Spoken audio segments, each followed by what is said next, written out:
Hi everybody, this is doctor Priyanka Sharma. आज के session के अंदर आपका एक बहुत ही ज्यादा पूछे जाने वाला क्वेश्चन कि रिसर्च प्रपोजल कैसे बनाना चाहिए, I am going to tell you that. So be ready. बहुत सारे स्टूडेंट्स पीएचडी के अंदर एडमिशंस लेना चाहते हैं, you are making your research proposals. आप पूछते भी हो कि क्या टाइटल चूज करें, कैसे बनाना है, तो टाइटल के ऊपर एक अलग से वीडियो आएगा। अभी के वीडियो में मैं आपको ये बताना चाहती हूँ कि किस तरह से आपको अपना पीएचडी रिसर्च प्रपोजल बनाना है, किस तरह प्रेजेंट करना है ताकि वो रिजेक्ट ना हो।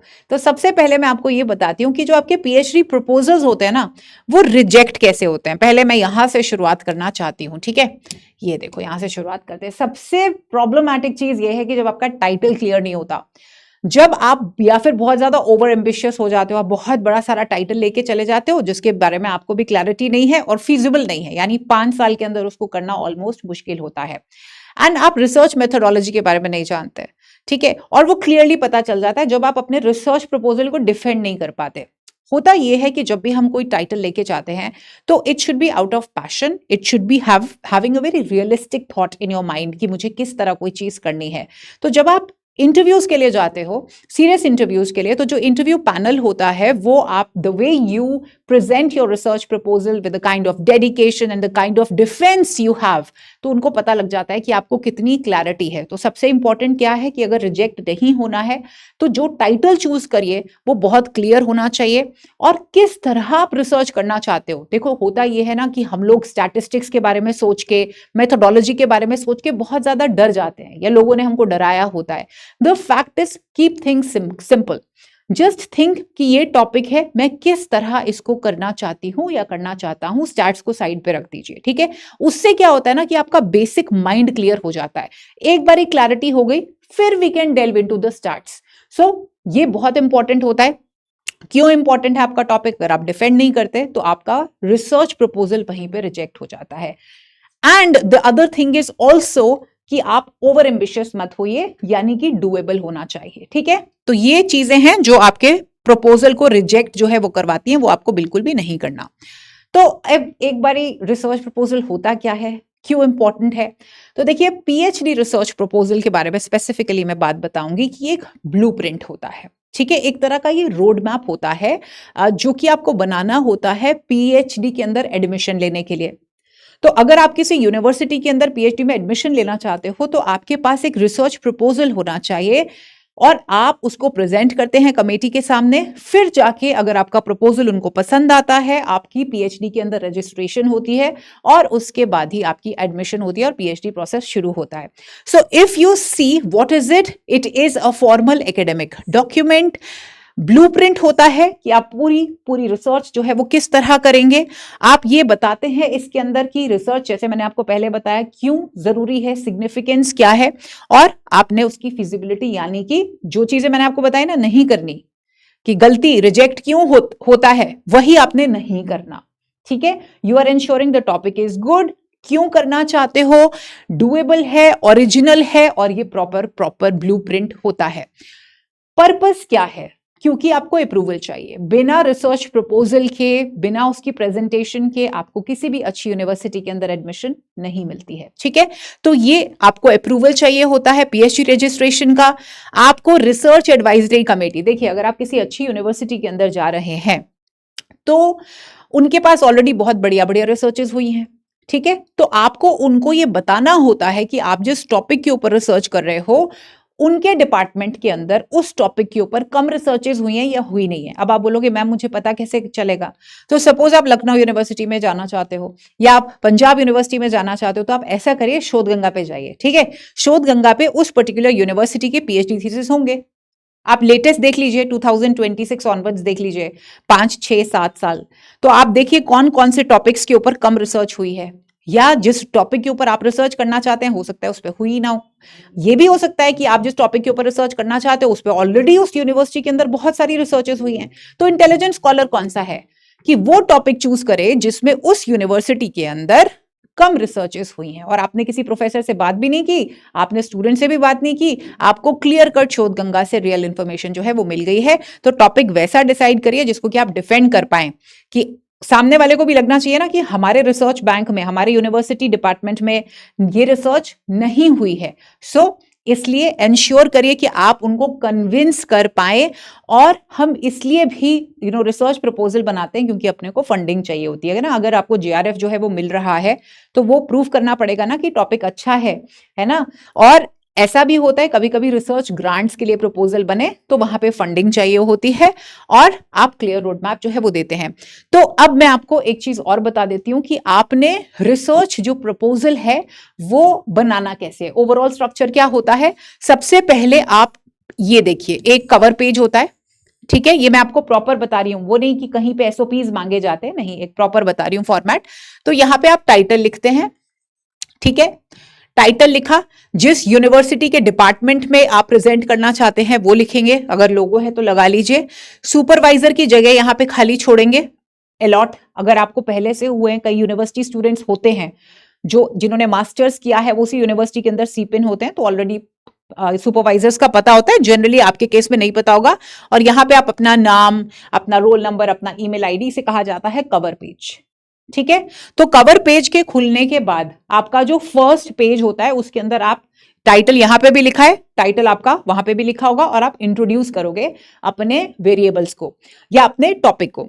उसके बाद उससे रिलेटेड आपने रिव्यू ऑफ लिटरेचर किया होगा। अब रिव्यू ऑफ लिटरेचर क्या होता है, मिलते जुलते आपने रिसर्चेस देखने हैं, रिसर्च पेपर्स पढ़ लीजिए या शोध गंगा से पढ़ लीजिए, you know how to cite, ठीक है। तो प्रॉपर आपने review of literature enriching way में, जैसे क्या होता है ना, पुराने ट्रेडिशनल वेज में अगर आप देखेंगे, शोध गंगा पे आप देख लीजिए, एक ही रिसर्च के ऊपर एक एक पैराग्राफ लिखा होता है। तो मैं आपको वैसे भी रिजेक्शन का एक और चीज बता देती हूं, जब रिव्यू ऑफ लिटरेचर कुछ ज्यादा ही लंबा होता है और उसके अंदर साइटेशंस कम होती हैं, तो वो इंडिकेट करता है हमारा रिसर्च प्रपोजल बहुत कमजोर है। सो इंश्योर करिए कि आपने सपोज 5-6 रिसर्चेस पढ़ी, उन्होंने एक ही बात लिखी थी, तो आपने वो एक बात लिख देनी है, वो एक स्टेटमेंट लिख देनी है और वो 5-6 रिसर्चेस को कोट कर दीजिए, ठीक है। तो ऐसा आपका इनरिचिंग होना चाहिए, ज्यादा से ज्यादा साइटेशंस करिए और कोशिश करिए उसको कंसाइज रखने की। तो आपने रिव्यू ऑफ लिटरेचर करना ही करना है, उसके बेसिस के ऊपर आप देखोगे कि गैप क्या है, गैप क्या है, कुछ ना कुछ तो है ना जो उसके अंदर कमी है। इसी से आपकी बनेगी सिग्निफिकेंस ऑफ स्टडी, जो कि बहुत इंपॉर्टेंट होता है पॉइंट। आप लिख रहे हो इसके अंदर रैशनल या फिर सिग्निफिकेंस, क्यों करनी है आपको ये पर्टिकुलर रिसर्च, जिससे आप डिफेंड कर पाएंगे। तो रिसर्च गैप यहां से निकल के आता है। कभी कभी टॉपिक्स होते हैं जहां पे बहुत कॉन्ट्रोडिक्टरी रिजल्ट होते हैं, तो आप वो लिख सकते हो कि कॉन्ट्रोडिक्शन है या इस पर्टिकुलर एरिया के ऊपर कम रिसर्च हुई है। उसके बेसिस के ऊपर आप ऑब्जेक्टिव्स बनाते हो, ऑब्जेक्टिव्स आपने बनाए, ऑब्जेक्टिव्स के बेसिस के ऊपर आप हाइपोथेसिस बनाएंगे, अगर आपके पास क्वांटिटेटिव डेटा है। और अगर आपके पास क्वालिटेटिव रिसर्च टॉपिक है तो आप वहां पे रिसर्च क्वेश्चंस लिखेंगे, ठीक है। जब क्वांटिटेटिव रिसर्च होती है तब भी आप रिसर्च क्वेश्चंस लिख लेते हो, लेकिन आपको हाइपोथेसिस जरूर लिखनी होती है, याद रखिए। अगर क्वालिटेटिव है तो आप रिसर्च क्वेश्चंस ही लिखेंगे, हाइपोथेसिस नहीं होती। अब एक और क्वेश्चन आता है कि मैम अगर मिक्स्ड मेथड है क्या, तो मिक्स्ड मेथड है तो क्लियर, ऑब्जेक्टिव्स तो आपके सेम रहेंगे, ठीक है। रिसर्च क्वेश्चंस आप लिख लीजिए क्वालिटेटिव जहां पे डेटा कलेक्ट करना है, और हाइपोथेसिस आप लिख लीजिए जहां पे क्वांटिटेटिव डेटा के बारे में मेंशन है, राइट। सो ऑब्जेक्टिव्स हो गए, रिसर्च क्वेश्चंस, हाइपोथेसिस। उसके बाद आप बताएंगे मेथोडोलॉजी, जिसको कि जनरली मैं बोलती हूँ रिसर्च डिजाइन। मैं क्या मतलब, रिसर्चर्स बोलते हैं। रिसर्च डिजाइन बहुत स्ट्रांग होना चाहिए। जैसे मैंने आपको शुरुआत में बोला कि डरना नहीं है। सबसे पहले जो आप प्रपोजल बना रहे हो तो हवा बना के रखा है कि पता नहीं क्या होता है, नहीं, बहुत सिंपल सी चीज है। एक प्रॉब्लम है, आप उसको किस तरह स्टडी करना चाहते हो, क्लैरिटी, ठीक है। तो इस डिजाइन के अंदर आपको पता होना चाहिए कौन से एरिया के ऊपर आप रिसर्च करना चाहते हो, कौन से लोग होंगे, कौन सी सैम्पलिंग टेक्निक आपको बेस्ट लगेगी, कितने लोग होंगे अप्रोक्सीमेटली, कब तक आपकी रिसर्च खत्म हो जाएगी, डेटा कलेक्ट आप किस तरह करोगे, कोई टूल्स हैं तो टूल्स का नाम लिख दो, क्वेश्चनर्स अगर खुद बनाओगे तो वो लिख दो, स्टैटिस्टिक्स का प्रयोग करोगे, कौन कौन सी स्टैटिस्टिक्स लगाएंगे, क्लियर होना चाहिए, सब कुछ अच्छे से लिखो, क्योंकि वो पूछेंगे आपसे मेथोडोलॉजी, और यहीं पे ही मैक्सिमम स्टूडेंट्स जो है वो फंसते हैं। तो आपको कुछ नहीं करना है, आपको पता होना चाहिए कि टी टेस्ट क्या है, जेड टेस्ट क्या है, इनोवा क्या है, सिंपल वे में कि आप जो करना चाहते हो कैसे करोगे ये आपको पता होना चाहिए। You should be able to defend it, ठीक है। और लास्ट के अंदर जो है आप इस चीज को समराइज कर देते हो, ठीक है। यहां पे सिग्निफिकेंस लिखा है, सिग्निफिकेंस आप यहां लिख सकते हो, गैप के बाद डिपेंड करता है यूनिवर्सिटी टू यूनिवर्सिटी। लास्ट में आप जो है समरी लिखेंगे, और ऑलवेज रिमेंबर आपको बिब्लियोग्राफी जो है वो जरूर जरूर जरूर लिखनी होती है। बिब्लियोग्राफी क्या होती है, बिब्लियोग्राफी का मतलब जो भी साइटेशंस आपने दी हैं या रेफरेंसेस से ज्यादा मैं बिब्लियोग्राफी प्रेफर करती हूँ, क्योंकि बुक्स, रिसर्च पेपर्स, थीसिस सब काउंट हो जाते हैं। इसके लिए आप साइट फास्ट, मेंडले जैसे सॉफ्टवेयर्स का इस्तेमाल जो है वो कर सकते हो। बिब्लियोग्राफी हम लोगों को किस में जाती है? एपीए के अंदर जाती है, राइट? जो भी सोशल साइंसेस वाले हैं, 7 चल रहा है इस टाइम के ऊपर, तो आप एपीए 7, या फिर बच्चे ऐसा भी होता है जब आप किसी यूनिवर्सिटी में प्रेजेंट करते हो रिसर्च प्रपोजल, तो उनके गाइडलाइंस के अंदर भी लिखा होता है कि उनको एपीए 6 में चाहिए, 7 में चाहिए, राइट? तो ये सारा का सारा पता होना चाहिए आपको जब भी आप रिसर्च प्रपोजल जो है वो करते हैं, ठीक है? अब एक अच्छे रिसर्च प्रपोजल के कैरेक्टरिस्टिक्स क्या होते हैं? Clarity, as I told you, no ambiguity, parsimony, जितना ज्यादा सिंपल एक्सप्लेन करोगे उतना ज्यादा बहुत बढ़िया जाता है। तो parsimony is very very important. Testability बहुत इंपॉर्टेंट होती है, and being very very specific, मतलब रायता नहीं फैलाना है, बहुत ज्यादा ऑब्जेक्टिविटी, स्पेसिफिसिटी, इंपिरिसिज्म के साथ आपको अपना डेटा लिखना है। और बहुत इंपॉर्टेंट होता है एथिकली रिस्पॉन्सिबल। जैसे मैंने आपको कहा, bibliography, it is one way of showing your responsibility by citing those people whose researches you have already taken.